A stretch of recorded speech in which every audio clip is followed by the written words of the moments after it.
سبق لك نسيتي شي حاجة مهمة وكان تسبب لك مشاكل، بحال نسيتي فين خليتي السوارد، ولا شنو كنتي باغي تقول في شي اجتماع، ولا علاش جيتي للكوزينة. الميموار ديالنا شي حاجة معقدة بزاف وكتشبه لشبكة العنكبوت، كيكونوا فيها خيوط كيربطوا بزاف ديال الحوايج ببعضهم. شيرلوك هولمز كان كيقول بلي المخ ديالنا داير بحال شي كراج صغير، خاصك تخزن فيه غير الحوايج المهمة باش ما تعمروش بشي حوايج اللي ما عندها فايدة. ولكن واش هاد النظرية صحيحة؟ اليوم غادي نحاولوا نشرحوا كلشي، كيفاش كتكريا الميموار، وعلاش كنسترجعوها، وعلاش كنساو. اجي نبداوها بواحد القصة ديال واحد البنت اللي كانت راجعة من الخدمة ديالها في الليل وعيانة، وكانت كتفكر غير تضربها بشي تدويشة سخونة. هي غادية في الطريق شافت واحد المنظر غريب، واحد الشفار كيقتحم واحد الهوندا ديال الديسير، طيح الشيفور وشد الصندوق ديال البنان وهرب. بما انها كانت شاهدة عيطت للبوليس وعطاتهم الوصف، قالت لهم راجل ضعيف طويل لابس جاكيطه كحله وكاسكيت. دازو يومين عيطوا لها البوليس باش تتعرف على المتهم، شافت راجل كيشبه الوصف اللي عطاتهم وقالت لهم هو هذا. ولكن في المحكمة الدفاع جاب خبير في لا ميموار اللي شرح ان ذاكرة هاد البنت ممكن تكون غلطات. شنو اللي وقع وعلاش هاد الفتاة تكون غلطات وهي متأكدة؟ هذا هو السؤال اللي غادي نشرحه دابا. الميموار ديالنا ماشي بحال شي فيديو مصور اللي جاهز اللي تقدر ترجع ليه وتلقاه كما هو، ولا شي كتاب في خزانة غتشد تلقى المعلومة جاهزة كيف ما هي. بالعكس، الميموار ديالنا كيف ما قلنا بحال شي شبكة، كل خيط فيها كيربط حاجة أخرى. مثلا هاد البنت شافت بزاف ديال الحوايج، الجو كان بارد، كان ضوء القمر، سمعت أغنية ديال بيونسي. هاد التفاصيل هما اللي كيربطوا الأحداث في بالنا، وكنسميهم إشارات تذكير retrieval cues. ولكن المشكلة هي أن الشبكة ممكن تشابك كتر ويوقعوا أخطاء. كيفاش كنسترجعوا الميموار؟ باش تذكر شي حاجة في بالك خاصك تربطها بشي حاجة أخرى. مثلا إلا نسيت فين خليت التليفون، غادي نحاول نسترجع شنو كنت كندير قبل ما ننسى. هاد العملية كنسموها التذكير بالسياق context dependent memory. بحال فاش كتكون جالس في بيت النعاس ولا كتفرج شي فيلم وكتنوض تجيب شي حاجة، من بعد كتلقى راسك واقف في الكوزينة كتسول علاش أنا هنا. ولكن إلا رجعتي فين كنتي غادي تفكر أنك كنتي باغي غير ستيلو اللي هو في نفس البيت اللي حداك. هنا واحد الحاجة حتى هي مهمة بزاف، ان المزاج ديالنا ولا المود ديالنا كيلعب دور كبير. مثلا الا كنتي مكتئب ولا معصب، الميموار ديالك غالبا غادي تركز على الحوايج السلبيه. اما الا كان المزاج ديالك زوين، الميموار ديالك غادي تطلع لك لحظات زوينه وتفكرك بشي حوايج اللي زوينه. وهذا الشيء كنسميوه state dependent memory، الذاكره المرتبطه بالحاله.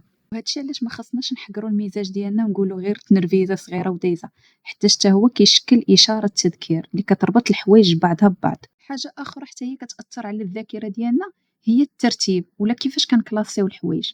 مثلا كتلقاو راسنا ديما كنساو الحوايج اللي في النص. أنا نشرح لكم كيفاش في النص. شي مرات كدير ليسته طويلة، واحد اللائحة طويلة ديال الحوايج، مثلا اللي غنمشي نتقدى من السوق، وكتلقى راسك مفكر غير الأولين ولا غير الآخرين.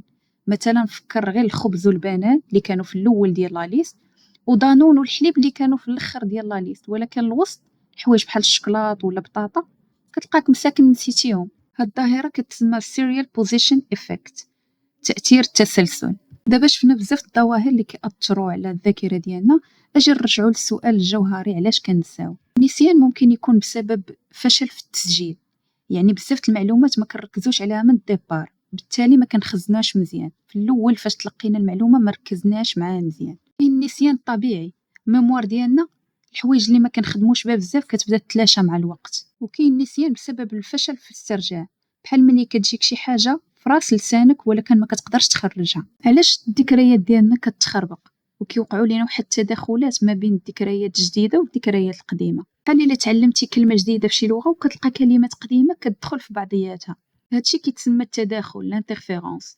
وكاين التداخل القديم والتداخل الجديد. التداخل القديم فاش الميموار القديمه كتحبس الميموار الجديده، بحال ملي كتشوف شي حد اللي كيشبه لشي واحد قديم في حياتك كتلقى صعوبه تبقى تفكر اسم الشخص الجديد.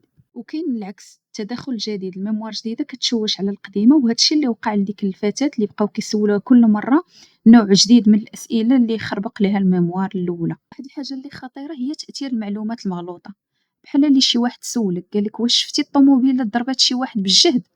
هاد كلمة بالجهد غادي تأثر على الرأي ديالك وغادي تبدا تفكر أن بصح لاكسيدون كانت عنيفة، واخا هادشي ماشي صحيح. المهم اللي خاصنا نفهمو دابا هو أن المخ كيركز غير على المعلومات المهمة باش يخزنها في ذاكرة المدى الطويل، أما التفاصيل الصغيرة بحال اللحظات اللي غنشوف فيها هاد الفيديو كيتجمعوا في واحد الجزء من المخ اللي سميتو الهيبوكامبوس. هاد الجزء داير بحال شكل فرس البحر، بلا هاد الجزء صعيب علينا نكونوا ذكريات جديدة، ولكن الذاكرة القديمة ما كتعتمدش عليه حيت هي مخزنة في بلايص اخرين.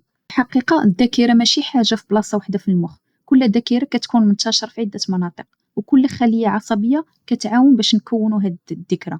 مثلا ملي كتشد الريحة ديال الكيكة ديال جداتك، خلايا كتحفظ الشكل، وخلايا كتحفظ الريحة ديال هاد الكيكة، وخلايا كتحفظ المذاق ديال الكيكة. خاصنا نعرفوا أن الذاكرة ماشي شي حاجة ملموسة، بل هي موجة، بحال حركة الموجة اللي كيديروا المشجعين في التيران. ماشي مشجع واحد اللي كيديرها، ولكن كلهم مع بعض كينسقوا باش يخرجوها، وهذوك المشجعين بحال الأعصاب، نفس الشيء كيديروا الأعصاب، كيتحركوا في شكل منظم باش يخلقوا لنا هاد الذكرى. كاينين الناس قلال في هذا العالم اللي عندهم ذاكرة ما كينساوش، كيتذكروا كل التفاصيل في حياتهم، ولكن هاد الشيء عنده سلبيات حيت كيعيشوا ذكريات مؤلمة بحال وقعت لهم كل نهار. يقدر يكون دابا شي طالب في الجامعة كيتمنى تكون عنده هاد القدرة باش كاع الامتحانات يدوزو عنده ساهلين، ولكن في الحقيقة هاد القدرة راه هي مرض اللي سميتو هايبرتاميزيا، بمعنى البيرفكت ميموري. وباش ما نطولش عليكم، الذاكرة ديالنا هشة ولكن ضرورية. الميموري ديالنا حاجة رائعة ولكن معقدة وهشة، كنخزنو بزاف المعلومات، ولكن الطرق باش كنربطوها ببعضياتها كتكون فيها أخطاء. الذكريات ديالنا ماشي ديما كتكون صحيحة، حيت كنعاودوهم بزاف وكنضيفو عليهم تفاصيل جديدة، سواء عن قصد ولا بدون قصد. في الحياة التذكر والنسيان غاديين مع بعضياتهم وكيكملوا بعضياتهم باش يعاونونا نعيشوا ونواجهوا تحديات الحياة. النسيان جزء من الحل، والتذكر جزء من الدرس. خلي عقلك يخدم في توازن، وخليك فضولي، وقول لنا شنو رأيك في هذا التفسير، وشنو آخر حاجة نسيتيها، واش كان السبب هو التعب ولا التسرع ولا عدم التركيز، وكيفاش حاولتي تتذكر. انا ديما كنسى لي زانيفرسير، ولكن الحمد لله كاينين لي زابليكاسيون. الا عجبك الفيديو بارطاجيه مع صحابك اللي ديما كيخويو بك وكينساو البلانات اللي اتفقتوا عليهم، وخليو اسئله ديالكم في لي كومونتير. شكرا على المشاهده، ونتلاقاو في الفيديو الجاي.